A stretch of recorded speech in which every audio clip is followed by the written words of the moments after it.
جنازہ پڑھے بندہ دے وے کہ وہ ختم شریف پڑھے جائے، دعا کی جائے۔ آج مقصد کی قرآن مجید کی جڑی آیت پڑھی ہے نا، وَقَضَىٰ رَبُّكَ أَلَّا تَعْبُدُوا إِلَّا إِيَّاهُ وَبِالْوَالِدَيْنِ إِحْسَانًا۔ ایک گل کر کے ختم کروں گا۔ اللہ تبارک و تعالیٰ نے فرمایا میری عبادت کرو، میرے کو ڈرو اور میری عبادت کرو۔ اس تو بعد اللہ نے حکم فرمایا اُفٍ وَلَا تَنْهَرْهُمَا وَقُل لَّهُمَا قَوْلًا كَرِيمًا، اپنے والدین کے سامنے اف تک بھی نہ کہو۔ المقصد کہ اللہ کی عبادت، اسی بات میں ایک بات کا ختم کروں گا۔ اللہ کی عبادت کے لیے جب بندہ مومن مسجد میں جاتا ہے، اللہ کی عبادت کے لیے مسجد میں جا کر یہ کہتا ہے اللہ اکبر، اور اللہ کی عبادت یہ ہے کہ اللہ کے ساتھ کسی کو شریک نہ ٹھہرایا جائے۔ اللہ اکبر کہہ دیا، اے اللہ سبحانک اللہ پڑھا، سورۃ فاتحہ پڑھی، اس کے بعد وہ سورۃ پڑھائی، اے اللہ تیری تسبیح تحلیل بیان کر دی، اے اللہ تیری عبادت کے لیے کھڑا ہوا، اے اللہ میری نماز پوری ہو گئی، میں نے سبحانک اللہ بھی پڑھی، سورۃ فاتحہ بھی پڑھی، سورت بھی پڑھی، اے اللہ کیا میری عبادت پوری ہو گئی؟ اللہ تیری عبادت کے لیے کھڑا ہوا۔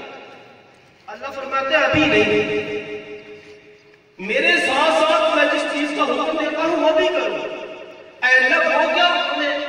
تیری عبادت کے لیے یا مسجد میں آئی ہے، تیری نماز پڑھنے کے لیے آئی ہے۔ اللہ تبارک و تعالیٰ نے فرمایا میرے کے بعد میرے پیارے رسول کا مقام ہے۔ اب دو زانوں ہو کے اتحیا کی شکل بنا اور اپنی آنکھوں کو چکا کے نیچی نظریں کر کے میرے نبی پہ درود پڑھا۔ عبادت اللہ کی ہے، نماز اللہ کی عبادت ہے، کسی کی نہیں، کسی کے سامنے سجدہ نہیں۔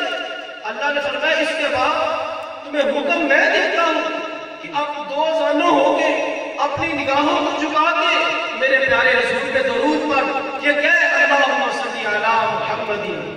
پھر بندہ درود پڑھنا شروع کرتا ہے۔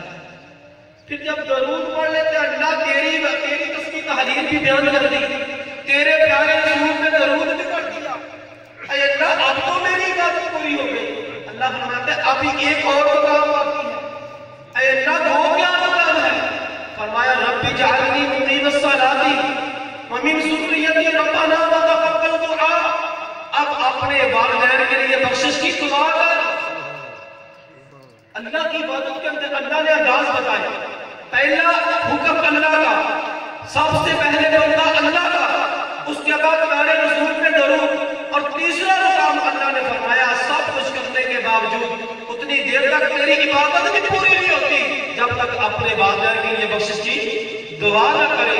پیارے رسول صلی اللہ علیہ وسلم نے یہی حکم فرمایا، فرمایا بندہ مومن جب دنیا سے چلا جاتا ہے اس کے اعمال کا سلسلہ ختم، فرمایا 3 اعمال باقی رہتے ہیں جو مرنے کے بعد قبر والے کو قبر میں اس کی جزا ملتی ہے۔